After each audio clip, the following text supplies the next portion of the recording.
Good afternoon, everybody. Good afternoon. How are we today? Good. During his inaugural address, President Trump promised that America would be a manufacturing nation once again, and liberal pundits mocked him for it. But those critics were proven wrong once again. On the heels of President Trump's Oval Office meeting with Apple CEO Tim Cook last week, Apple just announced its largest ever commitment to American jobs and industry, with plans to spend and invest more than $500 billion in America over the next 4 years. Over the course of the current Trump administration, Apple plans to hire around 20,000 new workers, creating high-paying jobs right here in America. And the investment isn't limited to one specific region of our country. Apple teams and facilities will expand all over our country in Arizona, California, Iowa, Nevada, North Carolina, Michigan, Oregon, Texas, and Washington. With President Trump in charge, America is open for business. Apple CEO Tim Cook said it best in the company's announcement: "We are bullish on the future of American innovation." On top of this incredible Apple announcement, President Trump already announced more than $1 trillion in pledged investments into the United States. And on another important note that the American people entrusted President Trump to fulfill, this administration's efforts to seal the border continue to prove extraordinarily successful.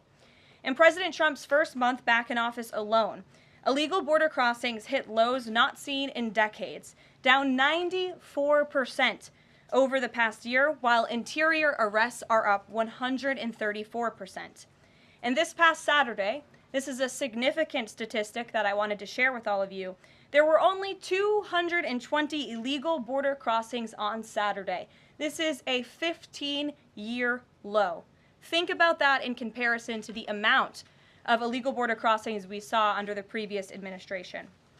Fox recently reported that a San Diego migrant shelter is closing its doors after saying they have not received new asylum-seeking families or individuals since January 20th. We all know what happened on January 20th, don't we? And yesterday, New York City Mayor Eric Adams announced that the massive Roosevelt Hotel migrant shelter in Manhattan will shut down in the next few months. We're also seeing a reverse migration effect. There are now verified reports from the Associated Press of migrants abandoning their journey to the United States and heading back home. This is the first time the Border Patrol has received these reports since 2020, during President Trump's first term. The returning migrants claimed in interviews that the new heavy security posture adopted by the Trump administration was a significant reason for their decision to return to the countries of their origin. Overall, the American people continue to overwhelmingly give President Trump very positive remarks. Nearly every one of President Trump's policy initiatives are receiving strong majority support, and I have noted that in every briefing since Inauguration Day. 81% of Americans support deporting illegal migrant criminals from our nation's interior. 76% of Americans support the DOJ-led efforts of a full-scale investigation to find and eliminate fraud and waste in government expenditures. Again, this is from a Harvard-Harris poll, a very legitimate pollster. 76% of Americans support closing the border. 69% of Americans support President Trump's common-sense efforts to ban men from women's sports. As you all know, we celebrated that executive order at the White House a couple of weeks ago. 65% of Americans support the president's efforts to eliminate all preferences by race in the hiring and awarding of government contracts, which is another pledge that DOJ is working hard to fulfill. And 61% of Americans, vast majority, support the president's plan for reciprocal tariffs to ensure that other countries are treating us the way we have always been treated. Despite what many Democrats and media members want you to believe, the Trump agenda is not only necessary, but it is overwhelmingly popular. Why? Because it's driven by common sense. And finally, as you all saw yesterday, a federal judge denied the Associated Press's emergency motion for a temporary restraining order against myself, our Deputy Chief of Staff Taylor Budowich, and our Chief of Staff Susie Wiles for our decision to remove the Associated Press from the White House press pool for certain and special events. The judge's ruling, upholding our decision to deny the Associated Press such privileged access, reinforces the truth. And it reiterates what I said from this podium last week when that suit was filed. Asking the President of the United States questions in limited spaces, such as the Oval Office in Air Force One, is a privilege that unfortunately has only been granted to a few. It is not a legal right for all. The Trump administration has already proven to be the most transparent ever, and this president, the most accessible in history. This is evidenced by President Trump's daily press conferences in the Oval Office, where he takes many questions from the journalists who have the honor and privilege of standing before the beautiful Resolute desk. The president and this entire White House are committed to ensuring the American people continue to receive this same level of historic transparency, access, and visibility. In fact, we want to double down and give even greater access to the American people. We want more outlets and new outlets to have a chance to take part in the press pool, to cover this administration's unprecedented achievements up close, front and center. As you all know, for decades, a group of DC-based journalists, the White House Correspondents Association, has long dictated which journalists get to ask questions of the President of the United States in these most intimate spaces. Not anymore. I am proud to announce that we are going to give the power back to the people who read your papers, who watch your television shows, and who listen to your radio stations. Moving forward, the White House press pool will be determined by the White House press team. Legacy outlets who have participated in the press pool for decades will still be allowed to join, fear not, but we will also be offering the privilege to well-deserving outlets who have never been allowed to share in this awesome responsibility. Just like we added a new media seat in this briefing room, legacy media outlets who have been here for years will still participate in the pool, but new voices are going to be welcomed in as well. As part of these changes, we will continue the rotation amongst the 5 major television networks to ensure the President's remarks are heard far and wide around this world.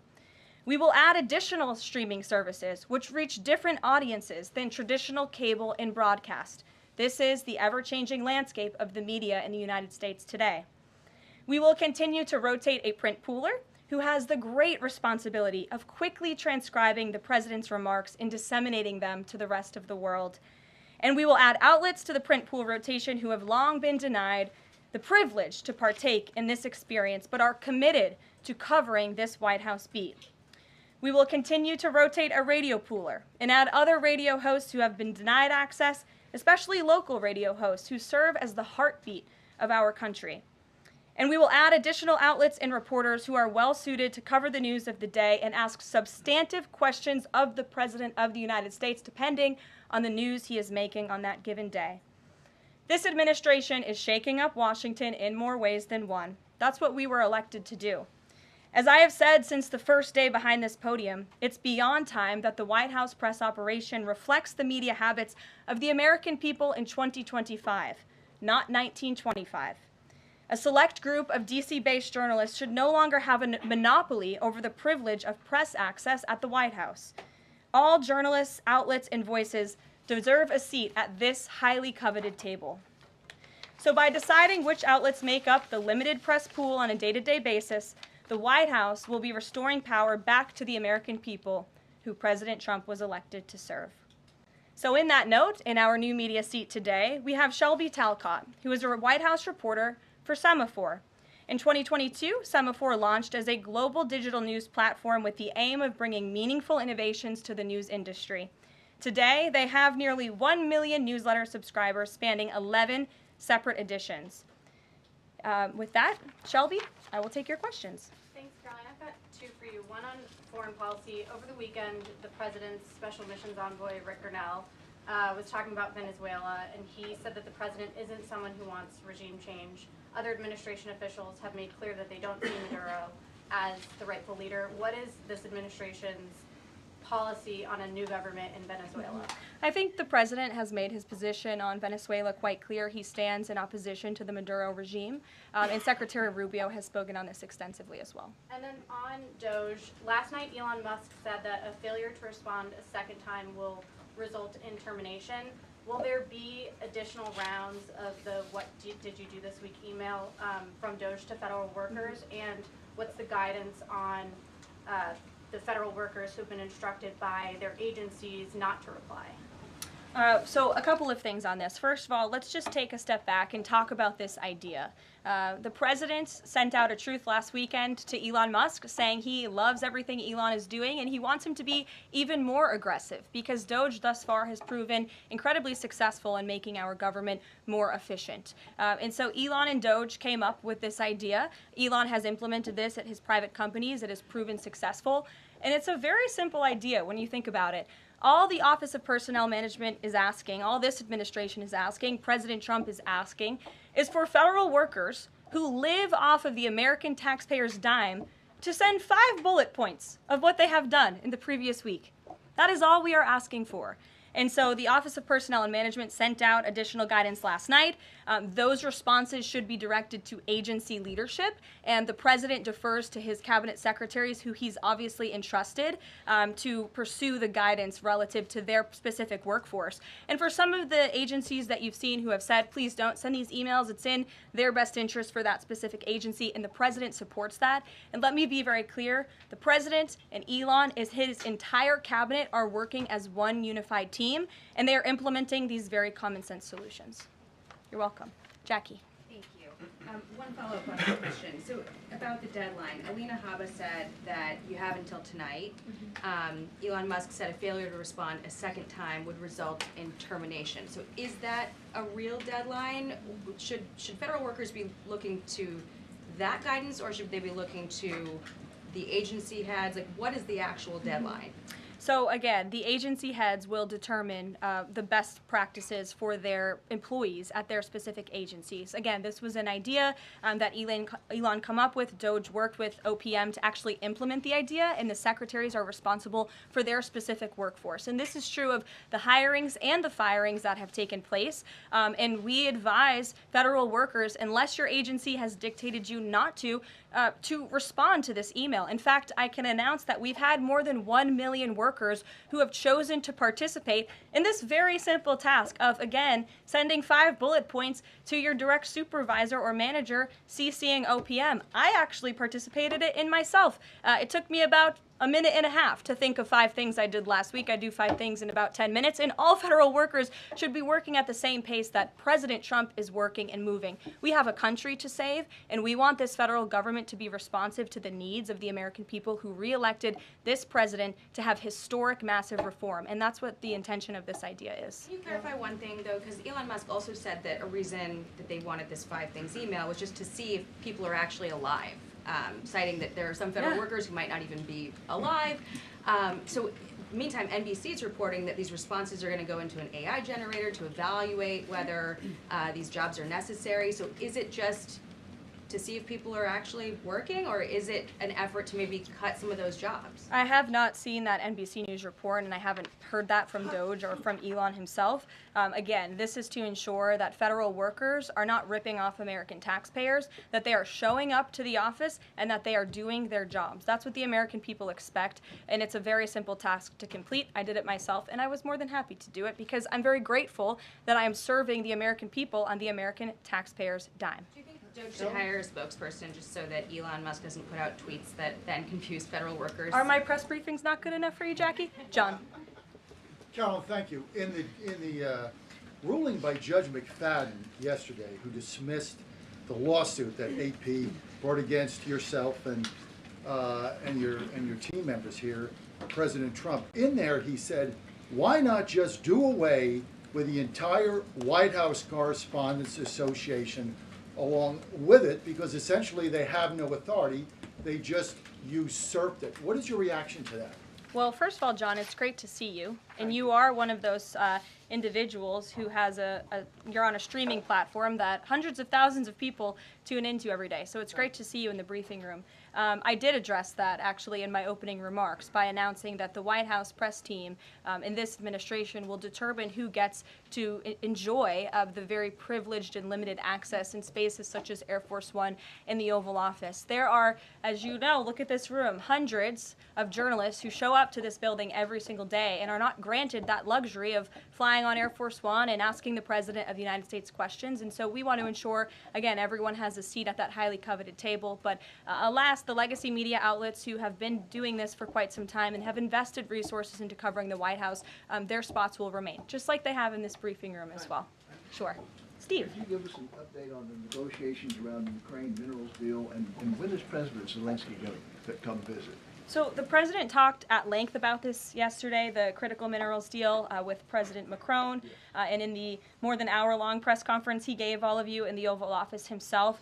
There hasn't been significant updates since the president's remarks last night, but I will just reiterate his position. It's critical that this deal is signed. He expects President Zelensky to sign a deal. This is to recoup American tax dollars that have been funding Ukraine's national defense. And it's also great for the Ukrainian people who have been put through hell because of this war. And it will create a lasting economic partnership as Ukraine will need to rebuild their country because of this brutal war. And just to follow, is Steve Witkoff delayed his trip to the Middle East so he can concentrate on this minerals deal? I don't want to comment on Mr. Witkoff's travel plans or read anything out just for obvious reasons, but he, remains very much working. That man is working around the clock to secure this deal with Russia and Ukraine alongside Secretary Rubio and Secretary Bessent, General Keith Kellogg. He's also working very hard to secure a peace deal in the Middle East as well. So God bless him, and he's working alongside the president every single day. Sure. Thanks, Caroline. The president's executive order creating DOGE called for the naming of a DOGE administrator. Who is the DOGE administrator? So the president tasked Elon Musk to oversee the DOGE effort. There are career officials and there are political appointees who are helping run DOGE on a day-to-day basis. There are also individuals who have onboarded as political appointees at every agency across the board to work alongside President Trump's cabinet to find and identify waste, fraud, and abuse, and they are working on that effort every day. So is Elon Reagan. Musk the administrator? Reagan. Thanks, Caroline. I have two for you today, one on the border wall and one on the DHS investigation. Sure. First on the border wall construction has restarted in Texas and California under contracts awarded under Trump's first term. Is the president looking to secure new contracts, and how is he defining success in terms of border wall construction this administration? The border wall is a signature promise of President Trump's campaign. He talked about it way back in 2015 and 2016, and people laughed at him for bringing up this idea. It's proven to be not only an idea that he delivered on in his first term and continues to deliver on in his second term, but it's also proven to be highly effective. In fact, we know where there were parts of President Trump's border wall built and standing under the previous administration, illegal border crossings dropped 87% where there was a border wall. So the wall is an incredible deterrent factor for illegal migrant caravans. The president is committed to the continuation of the construction of the wall. And the previous administration actually sold off the resources that the Trump administration secured to build the wall. And that's an egregious misuse of the American taxpayers' money. They just let those resources rot on the southern border. They actually sold them for pennies on the dollar. So this administration, DHS and ICE and Customs and Border Patrol and Tom Homan and all of the great people who are working on this effort are committed to continuing the construction of President Trump's border wall. DHS investigation into people who might be leaking within the administration. Will the White House release the names of the individuals that DHS Secretary Noem said were caught leaking details of the ICE raid? And can you share how many leakers have been caught so far and what agency they were a part of? I would defer you to DHS on the leakers that they have identified, but I know the president and this White House commend Secretary Noem for launching an internal investigation to identify those leakers because it's unacceptable for career bureaucrats who are standing in the way of the will of the American people and enacting President Trump's agenda. If they don't want to adhere to the will of the 77 million Americans who reelected President Trump, then they should go find another job. And if they continue to leak information, especially information that is critical to protecting Border Patrol agents and ICE agents who are out there doing jobs that not many people are willing to do, putting their lives on the line to protect our national security, then those individuals absolutely should be fired. And this administration is committed to finding them. Sure. Karoline, two questions for you. One related to Guantanamo Bay, the other to the White House Correspondents' Dinner. I wanted to get your response to some Washington Post reporting of the migrants who stayed over at Guantanamo Bay for the last 2 weeks. They told the Post they were rarely let outside. They were shackled and placed in what they described as cages and alleged that they were not treated as human beings. Does the White House have any response to those conditions? At Guantanamo Bay? It's a promise the president campaigned on, that if you invade our nation's borders, if you break our country's laws, and if then you further commit heinous, brutal crimes in the interior of our country, like raping and murdering innocent, law-abiding women and girls, and committing heinous acts of violence, then you are going to be deported from this country, and you may be held at Guantanamo Bay. These are criminals we are talking about. Don't forget that. Sure. So U.S. consumer confidence fell this month the most since August of 2021. What is your message for Americans who are concerned about the impact of things such as tariffs on prices? Yeah, sure. Well, thank you for that question. It's obviously an important one. The president campaigned on reigniting the Trump economy and fixing the mess that was created by the previous administration. We know they created an economic and an inflation nightmare for the American people, and I'm not going to stand up here and lie to you like my predecessor did about the state of our economy. We understand there are people that are hurting, and this administration is wholeheartedly committed to ensuring that those individuals see relief and price reductions and tax cuts and in less regulations that are burdensome on their household and their businesses.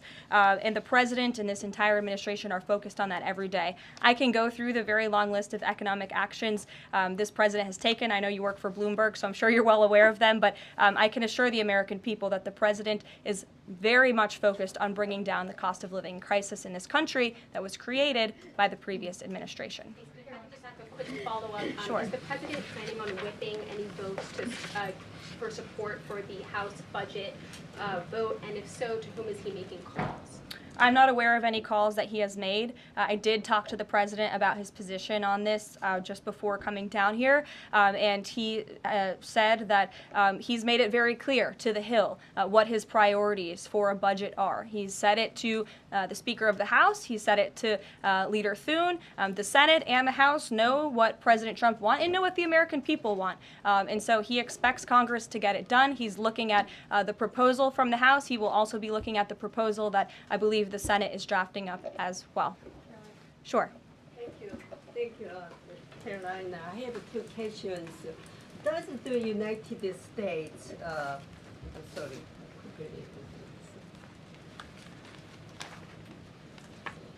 Well, why don't you identify your question and I'll come back to you. Sure, go ahead. So, what guarantee that Israel will withdraw from Lebanon soil after 2 weeks, as the ceasefire terms indicates? I'm not sure about the guarantee that you're referring to. I can tell you that this administration remains very much engaged. We know the deadline for the Phase 1 ceasefire is imminent. So Steve Witkoff, whom I mentioned earlier, and the president's administration and his team and the president himself remain very much engaged. We want to see the ceasefire continue, and the president has made it very clear he wants to see all of the hostages who have been held in captivity in Gaza returned home. Jeff. Caroline, I was wondering if is Elon Musk going to attend the president's first cabinet meeting tomorrow? He is, as a matter of fact. I spoke to the president about that before coming down here as well. And Elon, considering he is working alongside the president and our cabinet secretaries, this entire administration will be in attendance tomorrow just to talk about DOJ's efforts and how all of the cabinet secretaries are identifying waste, fraud, and abuse at their respective agencies. We look forward to the meeting tomorrow, and I think you'll be hearing from the president and his cabinet where they're on campus tomorrow. I hope you guys are excited. Since some of those cabinet members were caught off guard by the email Nobody from was caught Saturday, off guard. A few departments said they were caught off guard. The FBI was, the DOJ was. Did anonymous sources say that, or did the cabinet secretary say that? The cabinet secretaries and others have said that they were not aware that this was happening. So I'm wondering, will there be a give and take tomorrow at the cabinet meeting? Is Elon Musk or the president open to any type of dialogue about who is actually in charge of the chain of command of these workers? I would reject the premise of your question, Jeff. The cabinet secretaries have not said that. I know anonymous sources, probably career bureaucrats, have leaked that to many of you in this room. But as I said at the beginning of this press conference, everybody is working as one team, and the president respects the decisions of his cabinet secretaries to tell his staff, their staff, not to respond to that email because they did so out of interests of national security, and they don't want to obviously risk confidential information. It's pretty common sense. Dasha. Musk has obviously been doing a lot of work. He's been working every day, and a lot of the time weekends. He is designated as a special government employee, which means that he can only work 130 days per year. Is the White House expecting him to limit his work to 130 days, or are you going to work around those rules? Do you want to see him extend beyond the 130 So days? today is February 25th, so I think we've been here about 35 days roughly. So ask me in another 100 days. Daniel. Karoline, thank you. You opened up with a major announcement from Apple, $500 billion, 20,000 jobs, doubling its advanced manufacturing fund. Yeah. What does that signal that such a global brand would make what it called its largest ever spend commitment just a month into President Trump's second term? What does that signal about his economic vision for the country? President Trump is a deal maker, and he has restored confidence in business leaders around this entire world. Apple is one of the largest companies on the face of the planet. They employ hundreds of thousands of Americans, but the president wants to see more Americans employed, more investments here in the United States of America. And this is another fulfillment of the president's campaign promises. I recall President Trump at his rallies on the campaign telling the world that if and when I am elected, America is going to be back, and we want your investments to be driven onshore. We want you to hire American workers, and you will have the lowest regulatory burden, the lowest tax cuts, and the president has already proven he's committed to slashing regulation. He's counting on Congress to implement those tax cuts. And so people are encouraged by the president's, again, as Tim Cook called it, they're bullish about American innovation because of the leadership of this president. And it's a stark contrast to the leadership of the previous administration, Joe Biden, who I don't think spent any time trying to recruit any investments or jobs here at home. Mary.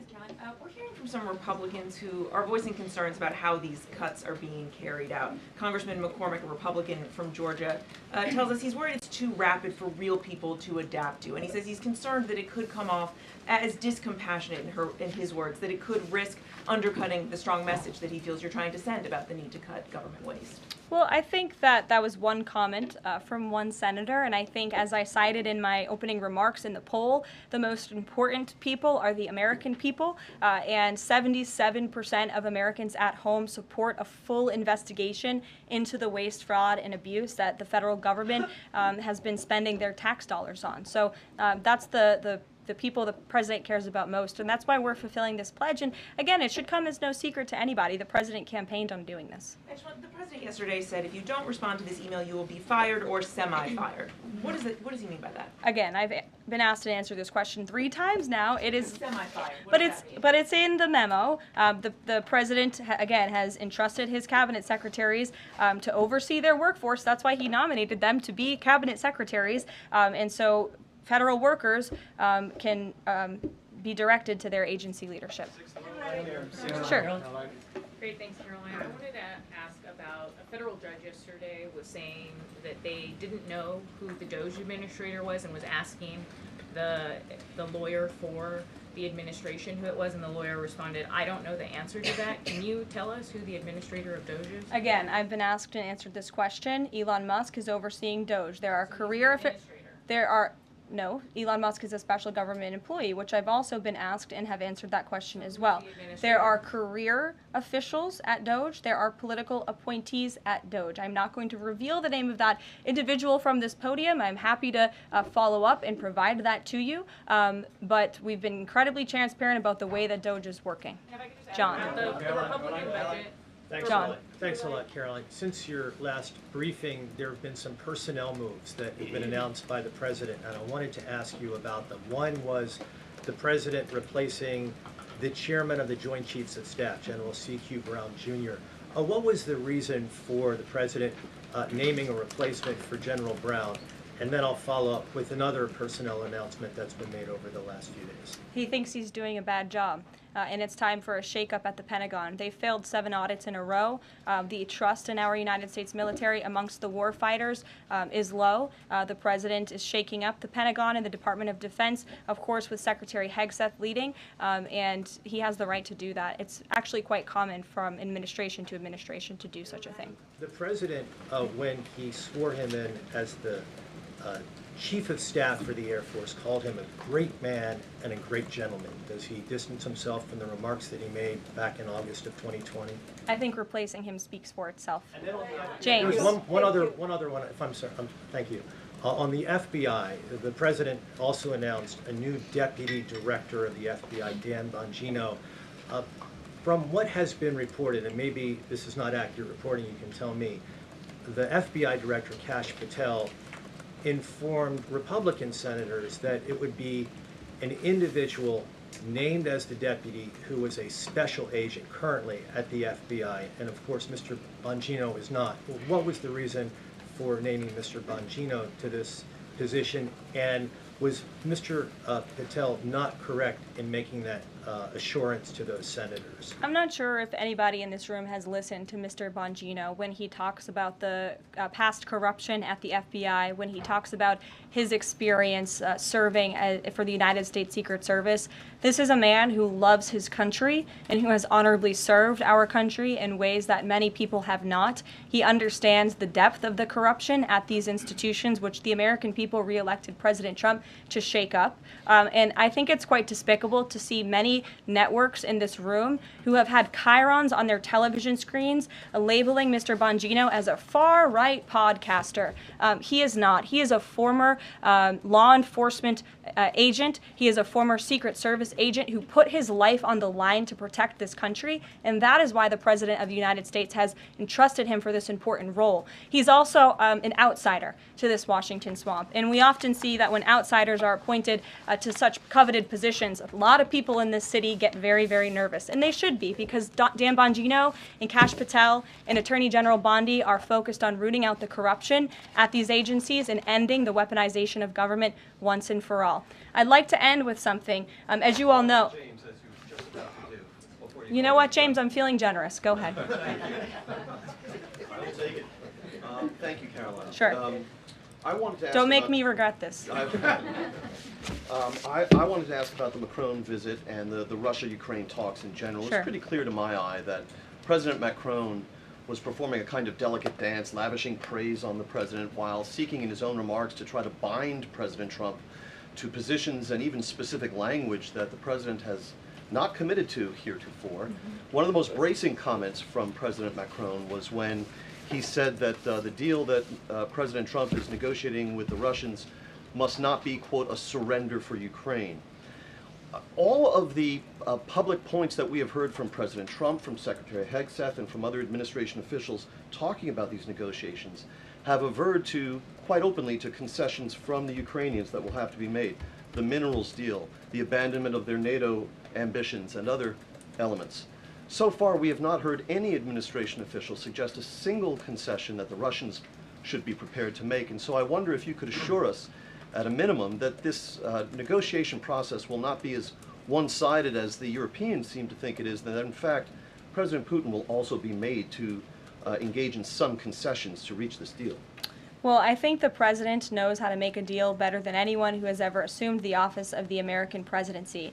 And in order to make a deal, you have to bring both sides to the table. And typically when you make a good deal, both sides leave that table a little bit unhappy. I'm not going to outline the concessions that the president and his team are engaged in discussing. These are obviously ongoing negotiations, and it would be unwise of me to impede them from this podium. But the president has made significant improvements in ending this conflict. He is committed to seeing an end to the war. He wants to see the bloodshed and the killing stopped. He wants to stop seeing young men being killed and slaughtered. This has been going on for far too long. The president inherited this mess because of the incompetence of the previous administration, and he's committed to fixing it. And he's made, some of those concessions clear, but I'm not going to get ahead of him on additional ones. But he is wholeheartedly committed to striking a peace deal in Russia and Ukraine, also in the Middle East. Thank you very much, guys. Good to see you. We'll see you later.